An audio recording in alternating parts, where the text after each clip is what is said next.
سلام رفقا، حالتون چطوره؟ خیلی خوش اومدید به ویدیو تحلیل، آنالیز و بررسی بازی دور رفته هشتم نهایی لیگ قهرمانان اروپا، جایی که رئال مادرید موفق شد 2-1 اتلتیکو مادرید رو تو سانتیاگو برنابئو شکست بده. و خب یه سری ضعفایی داشتیم، یه سری مزیت‌ها داشتیم توی این بازی، به همشون میپردازیم، خیلی خلاصه و جامع و کلی بهشون میپردازیم. خیلی معطل نکنم، بریم سراغ ویدیو. ترکیب بازی اومد. ترکیب بازی یعنی چیزی که مشخص شده بود این که احتمال زیاد فده والورده قرار بازی بکنه و فده‌ای که طبق گفته رسانه ها هنوز درد داشت ولی اصرار داشت که بازی بکنه و خب دیدیم که عملکردش خارق العاده بود، واقعا خارق العاده بود. عملکردش رو دیدیم و واقعا اگه نمیدونم واسکز اونجا بود چه بلایی سرمون میومد با وجود کسایی مثل لینا تو اون سمت. و 2 تا توپ فقط برای ما در آوردش، چقدر دفاع کرد، چقدر موقعیت از تک به تک شدن گرفت، فوق العاده بود خلاصه. و خب امیدوارم اتفاقی براش نیفته که با درد بازی کرده. فده والورده دفاع راست بود، رئال آسنسیو رو دیگه زوج خط دفاعی بودن، فرلان مندی که جدیدن رو دور افتاده و این بازی هم پاس گل داد و نمره خیلی خوبی هم گرفت. واقعا عجیبه برای من فرلان مندی تازه اینقدر رو دور افتاده، خدا رو شکر، یعنی دوست دارم واقعا اینقدر رو دور بیفته.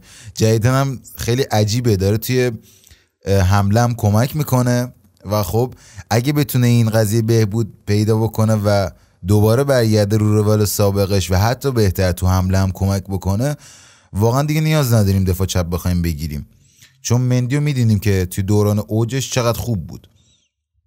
و 4-4-2 بود ترکیب. هافک چپ براهیم بودش که جای بلینگهام بازی میکرد، یعنی جایگزین بلینگهام بود. دبل پیوت کاماوینگا و شومنی، این فوق العاده قابل بحثه، حالا بهش میپردازیم. هافک راستم رودریگو و مهاجم نوکا هم که وینیسیوس و امباپه بودن که هیچ کاری نکردن برای تیم. خب بازی شروع شد، بازی رو نسبتا خوب شروع کردیم.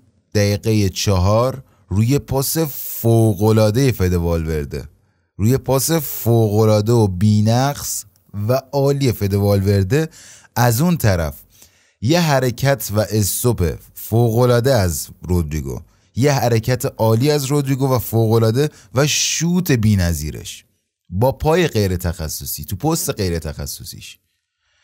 یعنی هر چقدر از بی‌نظیر بودن گل اول بگم کم بود. گل دوم خیلی خوب بود ولی گل اول بد چسبید بهم، چون پاس فوق‌العاده بود، حرکت رودریگو فوق‌العاده بود، ضربه‌ای که زد فوق‌العاده بود و نشون میده که حتی توی پست غیر تخصصیش چه کاره ازش برمیاد. رودریگویی که سالها تو اوج بوده، خیلی کارا کرده ولی خب به خاطر نداشتن رسانه هیچ به قول معروف بررسی نمیشه، دیده نمیشه، در صورتی که میدونیم رودریگو فوق‌العاده است. یعنی از خیلی از کسایی که الان رسانه دارن بهتره، حتی شاید بتونم بگم از خیلی بازیکنای مطرح الان هم بهتر باشه، شاید که نه 100% بهتره. و ما به گل رسیدیم. مشکل خط هافک ما مشخص بود دیگه، تو دبل پیوت وقتی کاماوینگا و شومنی میذاری نباید توقع اینو داشته باشی که بازی هم در اختیار داشته باشی. و این فاجعه است که چی؟ تو زمین خودت جلوی اتلتیکویی که معمولا مالکیت نداره و تیمیه که لو بلاک بازی میکنه مالکیت نداری و اونا سیطره زدن توی بازی و ما رو کردن تو قوطی تو نیمه اول و این فاجعه بود.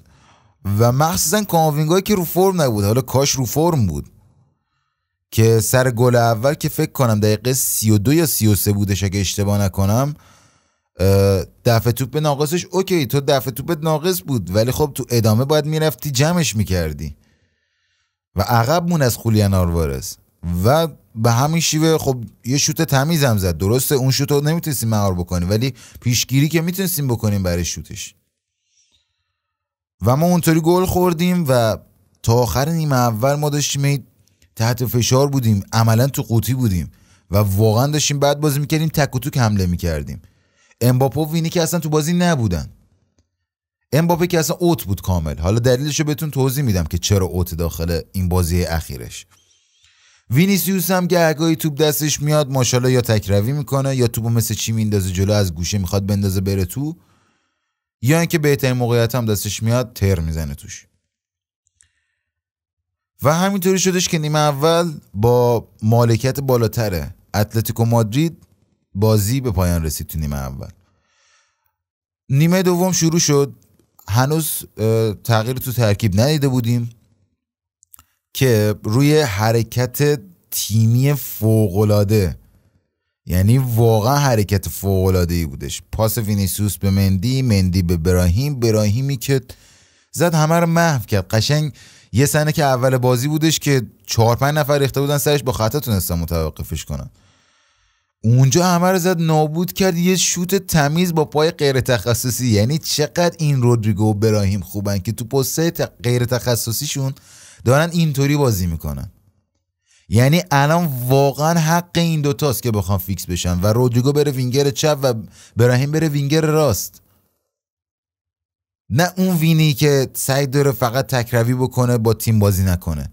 یه سری موقعیت ها خب اوکی بازی میکرد، ولی خب تو بقیه موقعیت ها خیلیش تکروی کرد.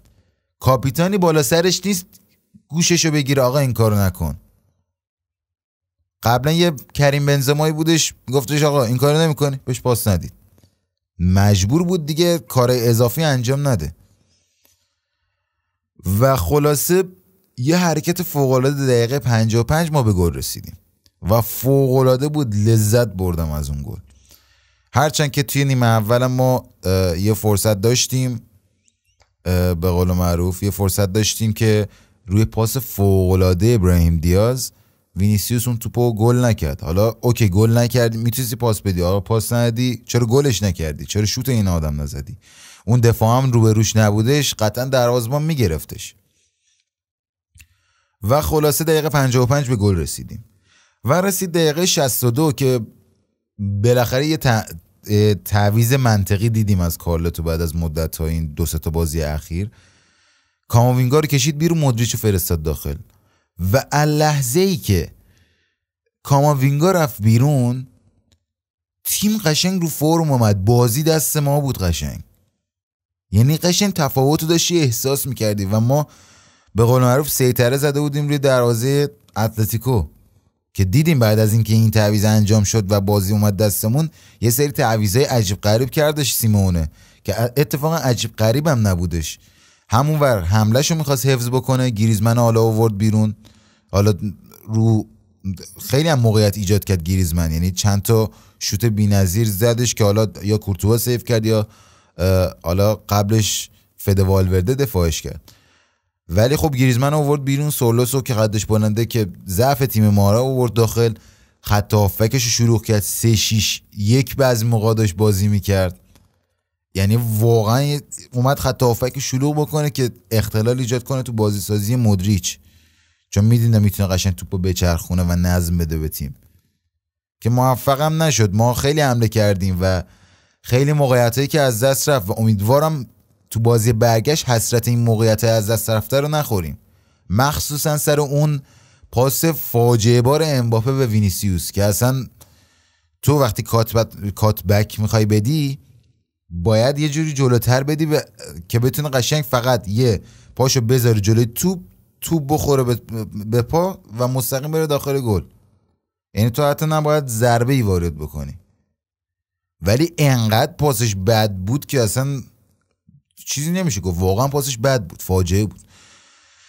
خلاصه که اینطوری بودش و ما حمله کردیم، اونم یه سری حمله ها داشتن ولی خب حمله های ما بیشتر بود. حالا به آمار دقیق ترش میرسیم و بازی تموم شد 2-1 و امیدوارم تو بازی برگشت سر این موقعیت از دست رفته حسرت نخوریم. بریم سراغ آمارای بازی.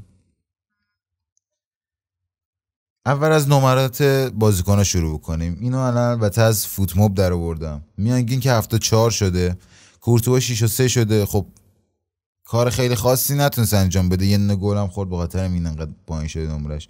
والورده 8-2 شده، آسنسیو 7 شده، رودیگر 7-1 شده، مندی 7-9 شده، رودریگو 8 شده، شوامنی 8.1 شده. وای شوامنی من یادم رفت بگم راجعش صحبت بکنم. حالا به عملکرد تکیه بازیکن‌ها میرسیم. کاماوینگا 6.7 شده، بریم دیاز 8.5 شده. از طریق فوتموب به نظرشون بهترین بازیکن براهیم بود، ولی خب بهترین بازیکن زمین رودریگو رسمی اعلام شد. امباپه چجوری 7 شده، وینیسیوس 7.2 شده نمیدونم واقعا. غیر منطقیه که انقدر نمرشون بالا باشه، چون هیچ کاری ازشون ندیدیم داخل بازی. امباپه که یه دونه شوت داخل بازی داشت، تعداد شوتاش با مندی برابر بود. امباپه یه دونه شوت زده بود، تموم شده رو رفته بود. مندی هم که اون صحنه من واقعا داشت خندم میگرفت، گفتم واقعا خدایا این مندیه. 2 نفر رو رد کرد و یه شوت زد سمت دروازه، خودش هم داشت میخندید، واقعا پشمام ریخته بود. کورتوا هم خوب بود هم خوب نمیشه گفت خوب نبود، چون واقعا اون شوتو نمیتونستی بگیری. رئال اسنسیو خوب بود. رودیگر خیلی از فرصت هوایی از دست میداد، خیلی فرصت هوایی از دست میداد و به قول معروف نمیتونست هد بزنه و خب این مشکل بود، این واقعا مشکل بود و اگه از اون فرصتاشون استفاده میکردن به ضرر ما بود. مندی عالی بود تو دفاع، من مشکلی ازش ندیدم. تو حمله هم چند جا اومد کمک کرد. یکی از بارزترین چیزاش هم اینه که تو 2 بازی اخیر اومده پاس گل داده. واقعا پشیمونیزونه این آمار از مندی. فکر کنم آخرین پاس گلش برای سال 2021 بوده، بعدن 2 بازی پشت هم داره پاس گل میده. واقعا پشیمونیزونه. اگه احیا شده باشه واقعا عالیه. والورده چقدر دوستش دارم، یعنی واقعا کاپیتانی برازندشه. براهیم دیاز مرد بی‌حاشیه، بی‌ادعا، پا میشه میاد کارشو انجام میده میره، نه اضافه کاری انجام میده نه چیزی، کارشو انجام میده میره و امیدوارم یه روزی زودتر به حقش برسه داخل رئال مادرید. کاماوینگا فاجعه، تو نیمه اول از 4 تا دوئلی که داشتش فقط یه دونه‌شو برده بود و فکر کنم 40-50% پاس صحیح داشتش. خیلی عملکردش فاجعه بود، اصلا رو فرم نبود. امیدوارم کاماوینگا هم زودتر به فرم برگرده و البته تو دبل پیوت از کاماوینگا به عنوان دبل پیوت کنار شوامنی استفاده نکنه کارلتو. وقتی خب مودریچو داری اوکی، سبایوس الان نداریم ولی خب مجبوریم به مودریچ بازی بدیم، یا حالا 60 دقیقه اول یا اینکه نیمه دوم کلا بهش بازی بدیم. این همچین حرکتایی باید بزنه. رودریگو عالی، بی‌نظیر، چه میشه گفت ازش. نمره 8 گرفته بود دیگه. وینیسیوس چند تا حرکت داشت ولی بیشترش ترکاری بود، یعنی 2-3 تا کار و موقعیت خوب انجام داد دیگه. یکیشون شروع بازیسازی گل دوم بودش که پاس داد به مندی و مندی پاس داد به براهیم و براهیم گل زد. وینیسیوس اوکی، قابل قبوله، شاید مثلا 7 یا 72 نمره بهش بدید، ولی امباپه رو من درک نمی کنم چرا نمره 7 گرفته. این بشر نه پرس میکرد نه تو دفاع کمک میکرد، یعنی وینیسیوس رو میدیدی بعضی صحنه‌ها داره برمیگرده تو دفاع، ولی امباپه رو نمیدیدی داره راه میره کف زمین. نه پاس این آدم میداد، نه تونسته بود این آدم دریبل بزنه. فکر کنم از 4-5 دریبلی که زده بود فقط یه نشه تونسته بود دریبل بکنه، بقیه رو از دست داده بود تو دوئل. خیلی عمل کردش فاجعه بود تو این بازی. حالا دلیلش، آنالیز بازیکن تموم شدش، بریم سراغ دلیلش که بعدش بریم سراغ آمار نمرات بازی. ببین وقتی ما 4-4-2 بازی میکنیم امباپه مجبور میشه بره سمت راست‌تر بازی بکنه، چه سمت چپ بیاد چه سمت راست بیاد. ترکیب 4-4-2 برای امباپه مناسب نیست. دیدیم چند وقت اخیر چند بار 4-4-2 بازی کردیم دیگه، 4-4-2 خطی، و دیدیم که چقدر عملکردش نسبت به وقتی که 4-3-3 بودیم یا 4-2-3-1 بودیم افت کرده. تو 4-2-3-1 یه چیز جدیدی که آنجلوتی پیدا کرده بود سیستم چرخشی مهاجما بود و این سیستم خیلی من خوشم اومده بود. یعنی بلینگامی که حضور داشت، وینیسیوس، رودریگو و امباپه، اینا مدام در حال چرخش بودن. یعنی توی بازی همشون رو چندین بار سر پست‌های مختلف میدیدیم. مثلا یه بار میدیدی بلینگام وینگر راسته، یه بار میدیدی وینگر چپه، یه بار میدیدی مهاجم نوکه، یه بار میدیدی همون سر پست خودشه. امباپه همینطور، وینیسیوس همینطور، رودریگو همینطور. این سیستم چرخشی خیلی کمک کرده که بتونیم از این 4 تا همزمان استفاده بکنیم. ولی از وقتی که خب ما بلینگام سر محرومیتش از دست رفت که امیدوارم واقعا آدم بشه که دیگه به قول معروف دیگه انا شناخته شده باشه، دستش اومده باشه که داورای لالیگایی چجورین و داستان نشه و الکی جدیدن خیلی داره الکی اعتراض میکنه و خب یه استوری فکر کنم گذاشته بود یا نمیدونم یه متنی چیزی گذاشته بودش که من دیگه الان فهمیدم چی کار باید بکنم. امیدوارم مثل اون استوری قضیه امباپه باشه که دیگه بعدش ترکون. و الان به خاطر اینکه بلینگام نیست، سبایوس مصدوم شد، ما داریم 4-4-2 بازی میکنیم و مجبوریم 4-4-2 بازی کنیم. 4-3-3 کیو میخوایم بذاریم برای توپ پخش کردن؟ مودریچ تا کی بخواد دووم بیاره؟ و هزار تا ترکیب دیگه. الان 4-2-3-1 هم بخوایم بازی کنیم، دبل پیوت اگه شومنی و کاماوینگا بودن فلج بودیم عملا. یعنی قشنگ نکن یه تیک خط حمله اون جلوه بودش، یه تیک خط دفاعی این عقبه بودش، این وسط دوتا دبل پیوت میموندش که هیچ کاری نمیتونن انجام بدن، نمیتونن بازی رو باز کنن، نمیتونن خوب تخریب بکنن کنار هم دیگه، چون دوتا تخریب چیان و به مشکل میخوردیم. و بهترین ترکیبی که بودش واقعا برای ما 4-4-2 بودش. و خلاصه آره امباپه به این دلیله که فعلا از بازی داره، از روند بازی داره خارج میشه و خب امیدوارم که زودتر برگرده. بلینگام از بازی بعدی هستش، مقابل رایو وایکانو برمیگرده. حالا تو پیش بازی راجبش با دقت صحبت میکنیم. آمار بازی رو بخونیم. آمار کلی بازی مالکیت نزدیک هم دیگه از 51-49 درصد گلزنی ما بیشتر بوده طبیعتا، چون 13 تا شوت داشتیم، 2 برابر اونا، بیشتر از 2 برابر اونا شوت داشتیم تو چارچوب. شوت کل شوتامون بوده و چیزی حدود 3 برابر اونا توی چارچوب شوت داشتیم، ولی خب گل نزدیم به خاطر اینکه 5 تا سیو داشته اوبلاکشون. ما 93 درصد پاس صحیح داشتیم و 596 تا پاس دادیم، بیشتر پاس دادیم و خب اینا به خاطر اینه که خب نیمه دوم دقیقه 62 مودریچ اومد و خب کمتر خطا کردیم. اوکی، آفساید نداشتیم، 6 تا هم کورنر زدیم. بریم بخش شوتا رو ببینیم، دقیق‌تر بریم بخش شوتا رو ببینیم. ما خب 13 تا شوت داشتیم در مقابل 6 تا شوت از اون. بیرون از چارچوب ما 2 تا شوت داشتیم، اونا 3 تا شوت داشتن. توی چارچوب 7 تا شوت داشتیم، اونا 2 تا شوت داشتن. و شوتایی که بلاک شده ما 4 تا شوت داشتیم، اونا 1 دونه شوت داشتن.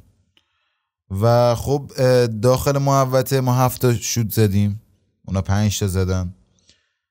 بیرون محوطه هم ما 6 تا شوت زدیم و خب این بالانس رو من دوست دارم به قول معروف و بالانس خوبی پیش اومده بین شوت زدنمون و به قول معروف هم داخل محوطه داریم شوت میزنیم و هم بیرون محوطه. چون یه زمانی بودش که دیگه واقعا داشتیم فقط داشتیم بیرون محوطه میشوتیدیم که حالا لفظ خودمونیشه دیگه، چرا انقدر سختش میکنم. و خلاصه این بود از آمار کلی بازی و بریم سراغ مصاحبه آنجلوتی. تیم خیلی تلاش کرد ولی رودریگو براهیم تفاوت رو ایجاد کردن 100% و فوق‌العاده بودن. رودریگو براهیم اگه امروز سخت بود تصور کن چهارشنبه چی میشه. واقعا خیلی سخت داره برامون، چون اتلتیکو تو متروپولیتانو خیلی دردسر میتونه برامون درست کنه. ولی از این طرف ما یه کمی هم غم نداریم. چرا؟ چون که رئال مادرید نسخه چمپیونز لیگ متفاوته. دوست نداریم با اتلتیکو بازی کنیم، خیلی سخت است. هفته بعد هم سخت‌تر میشه دیگه. بالاخره قرعه‌ای که افتاده این دلیل نمیشه صحبت بکنیم.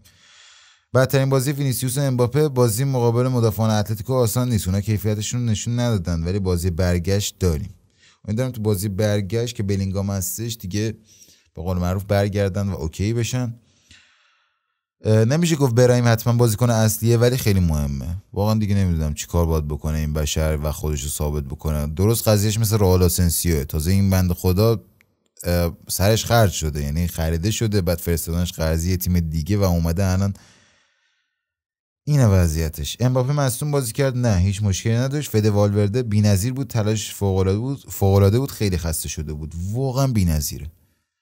فده واقعا عشق، خیلی دوستش دارم واقعا. ضربات آزاد فسقط با کروس و خوسلو دقیق‌تر بودیم، داریم روش کار میکنیم تا راه حل هایی پیدا بکنیم. سرزن که نداریم، ما سرزن واقعا نداریم. اوکی سانترا اونم خوب باشه، سرزن نداریم. مهاجم نوع اصلی تخصصی که قدش بلند باشه هدزن باشه نداریم. من مشکل تیم متاسفانه و که نمیتونیم از بازی رو هوا هم استفاده بکنیم، چون خیلی از تیم‌ها هستن که بازی رو هواشون فاجعه است، یعنی نمیتونن جلوش دووم بیارن. خب باید تو به قول معروف جلو اون یه مهاجم همچین چیزی داشته باشی. یکی از دلایلی که پارسال ما قهرمان شدیم این که خوسلو رو کنار خودمون داشتیم. خوسلو رو می آوردیم بازی میکردیم، اونایی که توی بازی رو هوا مشکل داشتن به عنوان یه مهاجم نوک تخصصی می اومد گلشو میزد، کارشو انجام میداد که خیلی هم آمار فوق العاده ای از خودش نشون داد که اومد کارشو انجام داد دیگه. اون کامبک جلو بایرنش معروفه. بریم سراغ بخش بعدی. آیا امباپه مشکل جسمی داشته؟ نه، فقط دندونش بود، به خاطرش نتونست 3 روز تمرین بکنه. اگه به خاطر تمرین نکردنش باشه میتونه به خاطر این قضیه هم باشه که بد بازی کرده. فده والورده خیلی خوشحال بود که دوباره بازی کرد. خدا رو شکر که برگشت. یعنی واقعا این بازیه که نبودش احساس میشد و فاجعه بود وضعیتمون. و آخرین حرکت بین امباپه و وینی پیش میاد وقتی خستگی باشه ما نتیجه 3-1 آرومتر بودیم. بازی برگشت سخت خواهد بود. امیدوارم حسرت اون موقعیت رو نخوریم، فقط امیدوارم. کاماوینگا یا مودریچ؟ کاماوینگا فقط بازی کرد چون بیشتر استراحت کرده بود. مشکل کمردرد داره. اگه مشکل کمردرد داره خب چرا بهش بازی میدی؟ خب بعد فردا میگن چرا بازیکنامون مصدوم میشن. خب داداش تو داری وضعیت بازیکنتو میبینی، من که نمیتونم از اینجا ببینم وضعیت بازیکنو. تو بالا سرشی، تیم پزشک داره، تیم آنالیزور داره، تیم هم هزار تا چیز داره. بازیکن مشکل داره بازیش نده. و اینم بود از این کنفرانس آنجلوتی. خب مرسی از اینکه تا آخر این ویدیو رو تماشا کردی. یادتون نره ویدیو رو لایک کنید، کانال رو سابسکرایب کنید، زنگوله بغلش رو هم بزنید. مرسی از اینکه تا آخر این ویدیو رو تماشا کردی. یادتون نره ویدیو رو لایک کنید، کانال رو سابسکرایب کنید. احساس می‌کنم دوباره اینو گفتم، نمیدونم دارم رد میدم. و خب مرسی از اینکه تا آخر این ویدیو رو تماشا کردی. چرا دارم اینو تکرار میکنم؟ خب چنل تلگراممون حتما عضو بشید، برای خبرهای دقیق‌تر و روزانه حتما عضو بشید. پیج اینستاگرام رو حتما فالو بکنید. پستایی داریم که طول هفته 3-4 تا پست داریم حداقل. یکی از مهمترین بخشش اینه که توی هفته یه دونه پست کلاسیک قرار بذاریم، نوستالژی قرار بذاریم و خب برید فالو بکنید حتما. لینکاشو داخل کامنت اول میذارم. چرا انقدر دارم پت پت میکنم؟ مرسی از اینکه تا آخر ویدیو رو تماشا کردید. تا ویدیو بعدی پیشبازی با رایو وایکونو میبینمتون. مرسی از همراهیتون.